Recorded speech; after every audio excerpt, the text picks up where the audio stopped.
Good afternoon, everybody, and welcome back to Procrastinator's Pit Stop. I am sitting here with another amazing guest for you today. We have with us Christopher Deany, who is the founder of Christopher's Organic Botanicals, who for 9 years has combined ethical sourcing, rigorous third-party testing, and consumer education to deliver premium Kratom products while advocating for responsible, sustainable, plant-based wellness. Christopher, welcome to the show. Yes, thanks for having me today. We're absolutely thrilled to have you here. This is a very interesting topic. I dug into Kratom a little while ago, and I guess it's resurfacing. So definitely excited to dig into that. But beef today is which cartoon character do you resonate with the most, and why? The Roadrunner and Wile E. Coyote with all his Wiley Acme Coyote, products. Acme. That was great. Love it. So Christopher, how would you define procrastination, and what does it mean to you personally?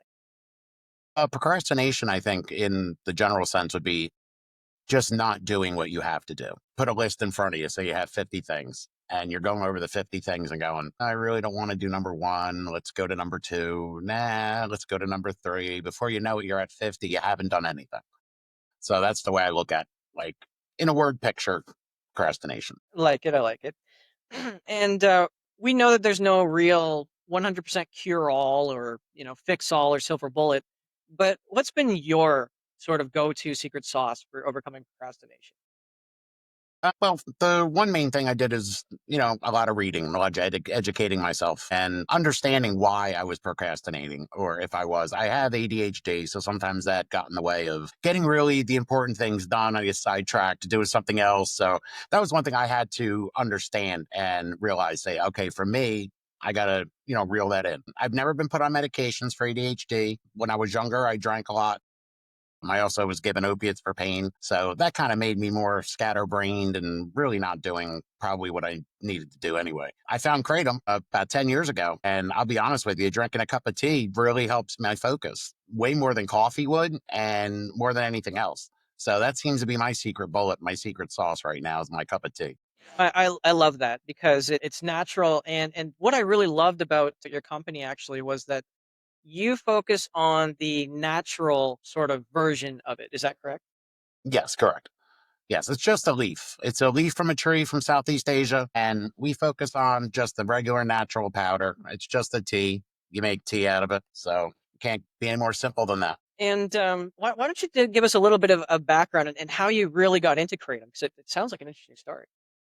Yeah, well, I'll start from the beginning, basically. I was born in 75. This was 1983. I was 8 years old. It was the day before school started. I went to Christian school and Baptist church growing up. So we were at the pastor's house, which was, the traditional thing on a Sunday after church, go over to the pastor's house, have dinner, lunch, hang out, all the kids playing in the neighborhood.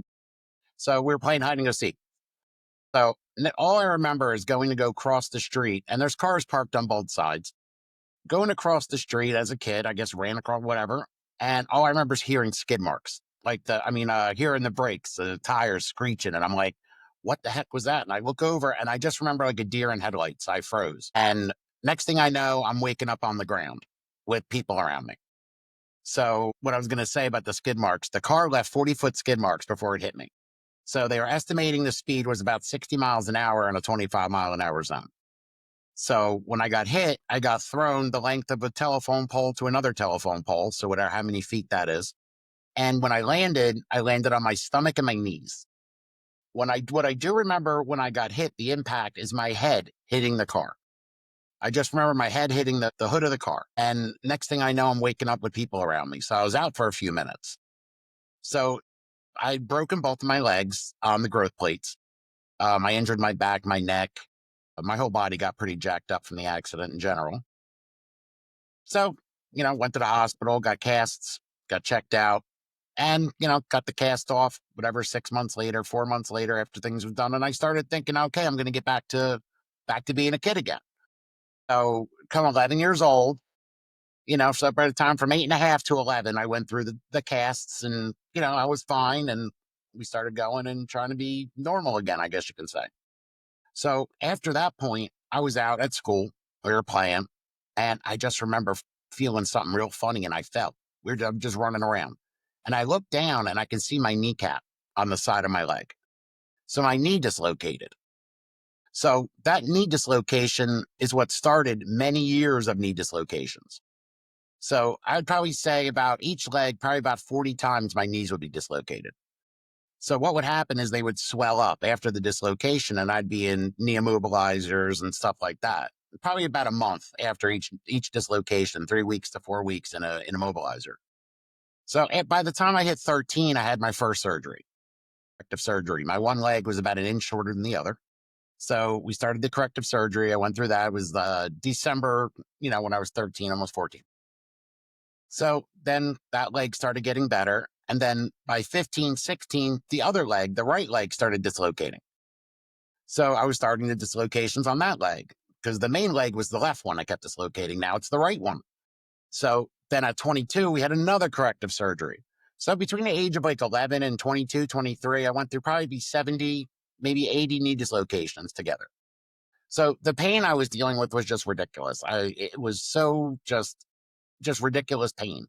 You're a kid, you're a teenager. So it's not just being in pain, it's the mental, the emotional, everything else that goes along with it, not being able to do it. I always say, I wasn't able to play in the reindeer games. You're just sitting on the sidelines and it really sucks, you know? So during that time, I was given opiates for pain, which worked. Probably around 11 or 12, I started getting opiates prescriptions. That lasted through my mid 20s.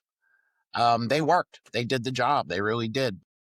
I don't know how well I was functioning as a teenager or somebody in my early 20s being on opiates and, my brain's developing. And, I don't know. A lot of ways I was in my 20s and I was more like a kid. You know what I mean? I don't feel like I was emotionally developing. Like I was becoming the adult because I just wasn't, I don't know, my brain just wasn't there. I don't know how to explain it. After I stopped opiates, about a decade after opiates, I felt like I grew 30 years. I don't know how to explain that, but it felt like it almost stopped me from growing. So Thank you for sharing that. And so, when did you actually discover or start to investigate and use kratom? Then, Kratom was about 2015. It was Christmas Day. I had ordered some herbs and plants, and I wanted to try different things for relaxation. I tried this one plant. I made a cup from the sample they gave me, and I didn't know what it was. There was nothing on there. It just had like green Malay or whatever name was it. I had no clue what it was. It was given to me as a sample, so I was like, all right. So I tried it. And within about 20 minutes, I just remember this sense of calm coming over me. And it was a clear headed focus and calm that I'd never had. And I was like, oh my God, what is that? Then also my pain level. I wake up at about a 7 every day. So this was morning. It was Christmas morning, 2015. So about an hour after taking that, my pain level is at about a 2 or 3. So I was just totally amazed. Like, wow, what is this? Why is this so good? What makes this work this way? So I contacted the company and he said, yeah, I sent you the sample. It was kratom. I said, wow, where does it come from? And he explained it briefly. So I then made sure that I wanted to investigate this plant. So I actually put up messages on international boards about plants and herbs and trying to get people in Indonesia to talk to me. So I found a bunch of people after a while. I started ordering samples from them. And because I really wanted to understand the plant, I know there's hundreds of people selling it. What makes one better than the other? Why is one real cheap and the other one's real expensive if it's the same thing? We didn't see much testing back then. There was talk about, well, there's certain areas you don't harvest from. There's high lead, could be salmonella, could be E. coli. A lot of people in Indonesia, they live and bathe in the rivers. You don't harvest downstream. That's the best way I can say it. So this is why some stuff's cheap. It might be contaminated and they're just getting rid of it. So, it was really interesting learning about this plant.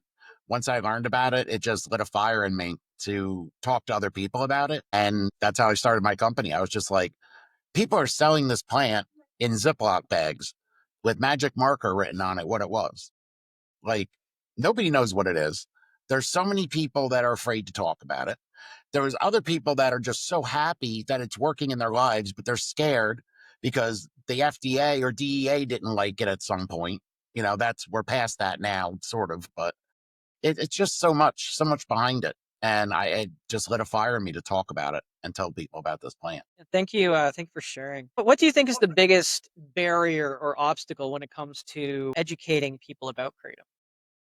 The biggest battle we have is misinformation. We're starting to have more science and more studies come out. University of Florida has been studying kratom for about 20 years. Their studies have been coming out very positive. NIDA, National Institute for Drug Abuse, is studying kratom, and the National Institute of Health is studying kratom. They actually allotted, I think it was $100 million to kratom research. They believe that kratom could be the cure for people with alcoholism and opioid use disorder. So they're studying it to understand it. And they're talking about the plain leaf kratom. They're talking about the plant itself, because that's how people use it in Indonesia. We don't even use it traditionally compared to them. They pluck leaves off the tree and chew the leaves and then spit out the leaf, or pluck a bunch of leaves and boil them as tea. They'll make a boiling pot of water with all the leaves in it. So we don't do that. We don't have trees. So we do the second best thing is dry out the leaf, grind it down into a powder, and make like an instant tea. And what do you think was the most surprising thing that maybe you learned in your research? Something that was totally unexpected. Basically, what I've seen is the leaf is like almost like a pharmacy of nature. There's 50 alkaloids in kratom. So out of those 50 alkaloids, they do so many different things within the body. That's why we really try to teach people to talk to their doctor, educate yourself about kratom. There could be medication interactions. There could be medication interactions with plants and herbs all over the place. So, understand that there may be an interaction. Don't take kratom with Red Bull, with coffee, with just that's what we do. People in Indonesia and Southeast Asia, they'll use kratom as traditional, work in the fields, laborers, as a traditional medicine. Here in the United States, people are taking it to just for recreational, just trying it out, and then they're taking it with a Red Bull and their coffee, and they're, oh man, I got nauseous, and it's that kratom. No, we got to educate ourselves how to use this plant. Before we got started on the show here in the green room, we had a little conversation around that actually. It's interesting you brought up nausea.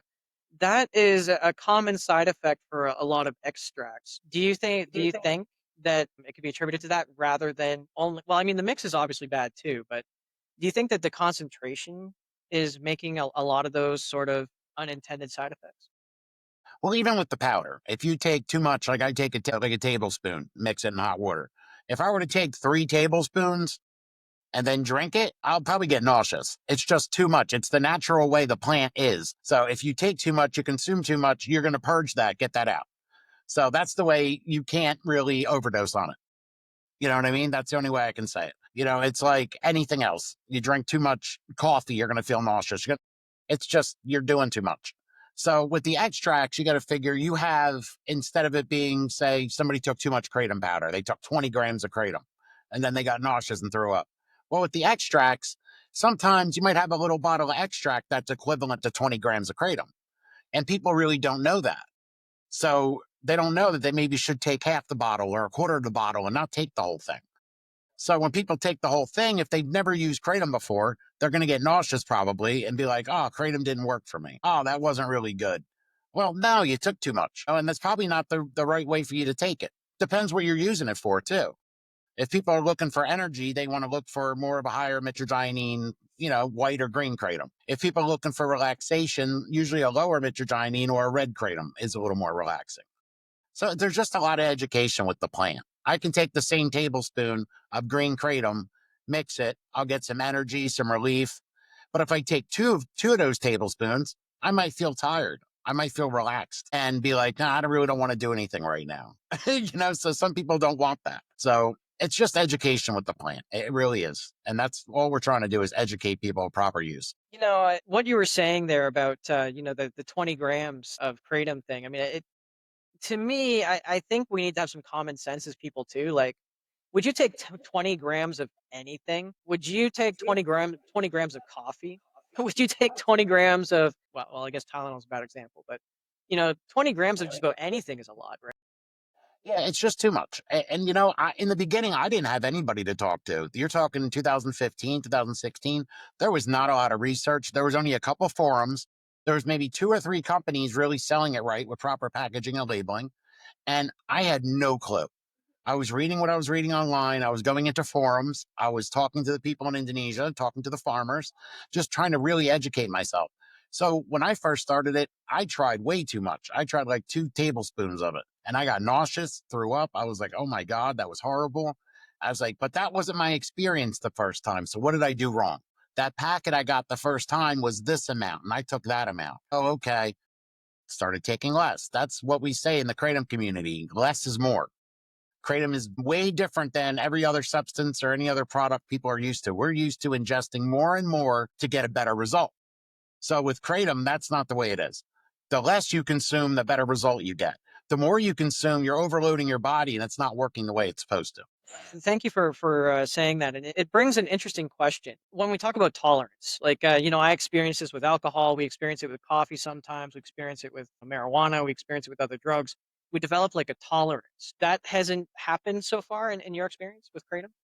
Well, no, not really. I mean, I was taking a little bit more than I should have in the beginning, and I've actually tapered that down. I stick to probably about 5 grams 3 times a day for my cups of tea, maybe 4 times a day. It depends how bad. Sometimes I have bad days, and it's just I'm doing a little worse than others. So, but I keep it roughly about 5 grams per serving, and about 3 to 4 times a day. And I've been there for probably about 7 years.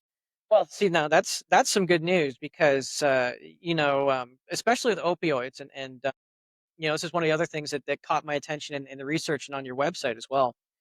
Uh, was that it doesn't kratom doesn't appear to have the same sort of respiratory suppressing effects as opioids do, and that's eventually what winds up killing a lot of elderly people Yeah. too, right?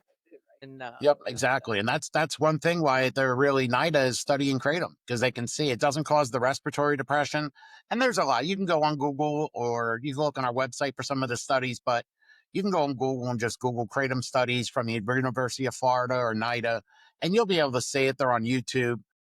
It just doesn't have that respiratory depression the way opioids do.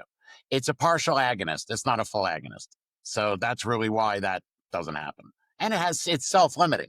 If you take too much kratom, like I said, you're going to get nauseous, you're going to throw it up, and then you're not going to take that much again. It's not where you take too much and now you're dead. So that's the one thing that, people are trying to explain with kratom. It's a safer option as far as harm reduction. It's a safer option for people who just don't know what to do anymore or want to go on the street. You know what I mean? That's just the worst possible thing you can do. So, and I know people that are in pain. I know people who are struggling that actually went on the street looking for pain medication because their doctors cut them off, and it's sad. It's really sad. and when we talk about addictive properties, there hasn't been a lot of contradictory information in terms of addictive properties to kratom. Is that correct? Yeah, they've actually done a couple of, they call it an 8-factor analysis for addiction. And they found that plain leaf kratom powder has about the same dependence as coffee. So it's the higher extracts, the higher concentrated extracts, and these other products they have in the market that aren't even kratom anymore that they really want to study and look at. So the FDA did a dose finding study. We know we've known the science, we've studied the research for years, so we know what the science says. The FDA finally, after saying kratom's horrible and it's killing people for years, finally did a dose finding study. This was a year ago. They haven't released it yet, but you can find it online if you look. Different news outlets have reported on it. I think Bloomberg and a couple others. But what they've said, they gave 40 people up to 12 grams of kratom each, but they gave it to them in capsules. So they had 40 people over here in the control group, 40 people in the placebo group. Each out of those people, they gave them a gradual increase of up to 24 capsules, but they had to take these 24 capsules in a 5-minute period. So in the placebo group and in the control group, people had nausea. A couple of people had nausea, but not a lot. So they had to stop the study and basically say kratom powder and capsules are well tolerated even in high doses. So that's the study that they did last year. Now they're going to do more studies, another 3 to 4 year study about the human abuse potential. And then they're going to look at extracts. So then we're going to find, but it's not going to be for another 5 years until we have this information. Well, again, I think I really like that about that. And again, we had this discussion a little earlier, and you were talking about something called, I believe you said it was, was it 708? You said that was, Yeah, it's called Sage. And you know what? There's been such an argument in our community about it. And my bottom line is if there's something out there that's not killing people that we know of, that's helping people, who am I to tell you not to take it? That's not my position. My position is to say, this is natural kratom. This is the way God intended you to take it. And that's what I want to teach and educate people on.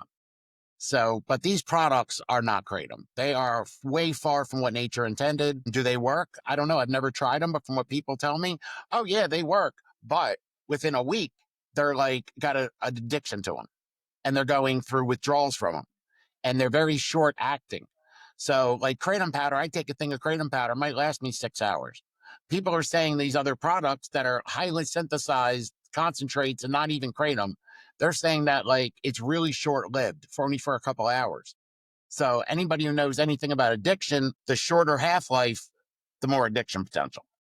So, this is why that's not what kratom's for. That's not what kratom's about. That's not what we believe in. So if there's something that can help somebody, I'm not even talking about that. Please take it. I don't want to see anybody in pain. I know people that are in so much pain, nothing works for them, and I feel so horrible. I would never deny that or tell anybody like that not to take something. If that's what you think, go ahead. But it's not kratom. It does not have the same safety profile as kratom. And if you hear kratom's doing really good things and you go buy it and then you end up with this other products, you may not have the same experience and then you're going to be upset. And in your business, do you also ship internationally? Canada, Mexico, other countries, maybe, or is it all No, mainly in the U.S.? at the moment we don't. Just because we're still in kind of a gray area a little bit. We're starting to get the Kratom Consumer Protection Act filed in the government in different states. But with Canada, I think Health Canada was saying something about a limit of only a certain amount per month, and it has to be labeled not for human consumption. I forget exactly what the law is, but we can't do that because we have our labeling says serving size, everything else. So we can't ship to Canada legally. I understand that. It's a shame that red tape holds up a lot of things. But I do remember circa 2015, I believe, if I'm not mistaken, where I was in my own sort of world doing different investigations on addictions and things. Kratom came up, and what they were saying is that in order to do that, they were actually selling it as like almost incense in some cases, or they were Yes. selling it as decorative potpourri or something. Yep. Back in the day when I first discovered Kratom, I'd look online and it was being sold as soap ingredients, incense, and not for human consumption. So nobody knew what they were looking at. It was really confusing. We didn't even say it was good Kratom with, you know, lasted long. It would say, it has long legs and, it was a good burn. You know what I mean? Like it worked well and it lasted long. Nobody wanted to mention the word kratom. Like it was just so different. Nobody really could, unless you were part of the community, you didn't know what any of that meant. So it was so hard for new people to understand that there's something here that could help them. It was very different. Just going back to that sort of international gray area, how does your company normally source, or do you grow locally? No, unfortunately, I mean, there are a couple farms in the United States. There's one in Hawaii and one in Florida where they are growing kratom. I think maybe there was one in Texas too, but it has to be like a subtropical climate. They really like hot and humid weather.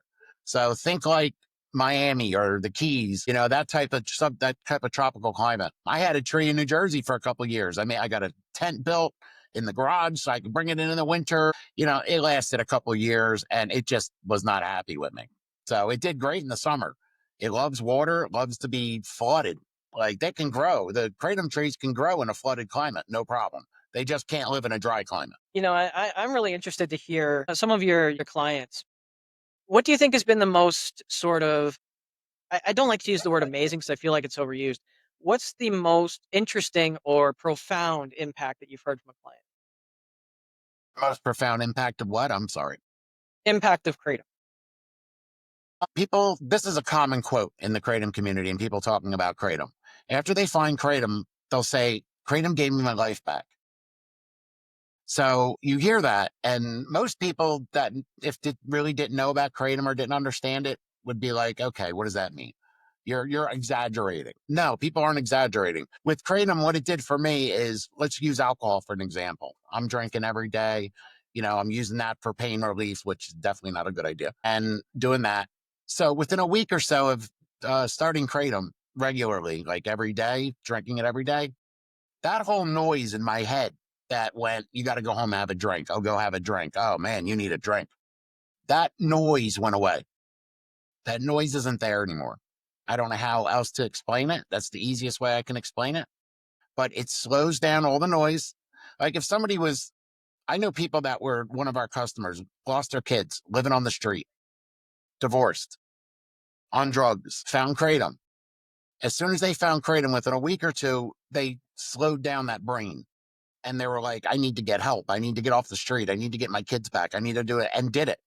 And within a year, had their kids back, living back. I think stayed divorced, but have their kids back and everything.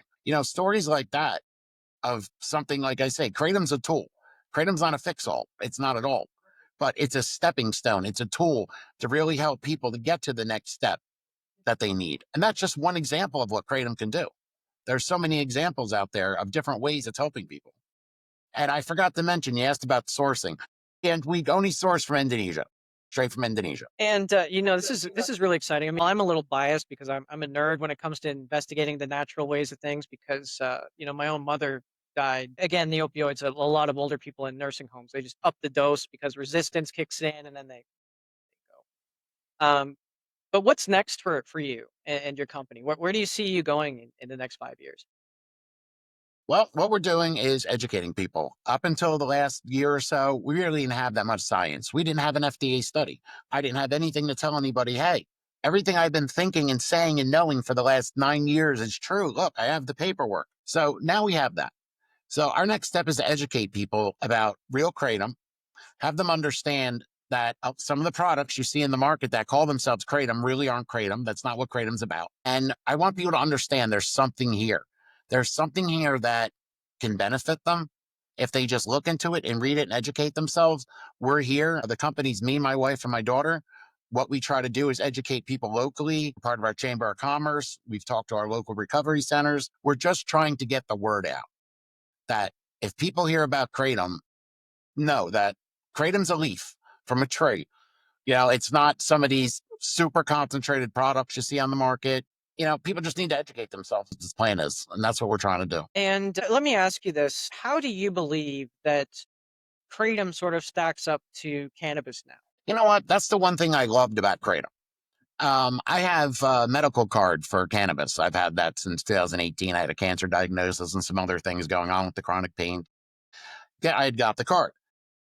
During the day, once everything got back and I was back to work, during the day, you can't really smoke weed all day. It's real not for me. It's not functional for me. Some people, maybe it works, but I'm just tired. I don't like sativas. I like indicas. So the indicas just make you tired. So it's like, why? What can I find? That's why I was looking for something else. And when I found kratom, and kratom's related to coffee, it doesn't have caffeine, but I found kratom and it gave me that boost. It gave me that clear headedness. And it doesn't get you high, but it gives you that sense of calm where normally people want to have a drink or people want to smoke a joint to relax. Well, if that's not there to begin with, then you don't need to do anything else. So that's the best way I can explain it. But it's definitely not even close. There are two different plants with two different uses. No, I could see that being a big concern for a lot of people, though. People who are prescribed medical cannabis, and then they have to function, they have to operate heavy machinery. In your experience, you're able to do all that. Yes, definitely. We have on our packaging, do not operate machinery or whatever until you become familiar with kratom's effects. For the first week or so, some people may feel a little dizzy that if they take too much, or, we have 2 grams as a serving size. Some people don't listen to that. They're just throw a whole bunch in there and then they'll feel all like dizzy or something. And we don't want anybody getting hurt. So we just say until you become familiar with its effects, do not drive or operate machinery. So, but they just did a study on that. Kirsten Smith from Johns Hopkins did a study about the driving assessment in kratom, and they said there's no impairment. Well, I mean, it really does sound like a miracle plant. What would be the easiest way for maybe our listeners or anyone who's interested learning more about you, learning more about kratom? How would they start the journey? The best way is go on our website. We have a blog, probably over 250 articles about kratom legality and everything else you can think of. The science. We have a special section called Kratom Science. You can go in there and read all the blogs about different scientific research that's going on. Beyond that, there's a website put out called kratomanswers.org that has kratom answers. So that's a way for people to find out and really just try to find a local group our community. It's not as big as it used to be. We used to have Facebook groups, but Facebook doesn't like Kratom, so they took all the Facebook groups down. So it's kind of hard for people to find other members in the Kratom community. But just going to like the American Kratom Association or kratomanswers.org, it's probably your best bet to learn the beginning basics of Kratom. Well, Christopher, I could go on about this probably all day. I got so many other questions that we probably can't even, I got so many questions that for many reasons we can't put on the air. But we are coming up to the time here. Do you think that there's anything we didn't cover that we should have covered? I think we covered all the bases, the little beginning parts, a little brief snippet of all the information. Just that the science is ongoing. This plant's been used traditionally for thousands of years in Southeast Asia. And hopefully the science will keep educating people about this plant and we won't have such a pile of misinformation out there. Well, that's a whole other podcast episode right there, misinformation. So we won't go there. Yep. Oh, I'll come back. Oh, we'd be happy to have you back. Just before we go, Christopher, what's the best way for our members to reach out to you or, learn more about you, maybe ask questions? Sure. Like I said, you can go to our website, christophersorganicbotanicals.com. You could reach out, give us a call, or text us with any questions. 581-1265 or 609-202-6880. Alrighty. Well, thank you so much for being on the show, Christopher. And to all our users, don't worry, we are going to have that in the show notes for you, so it's going to be easy for you to find. And once again, I just thank you for tuning in. And just remember, if you don't have that motivation or inspiration for yourself today, maybe just go out and try to be that motivation or inspiration for someone else. And we'll see you again next time. I like that.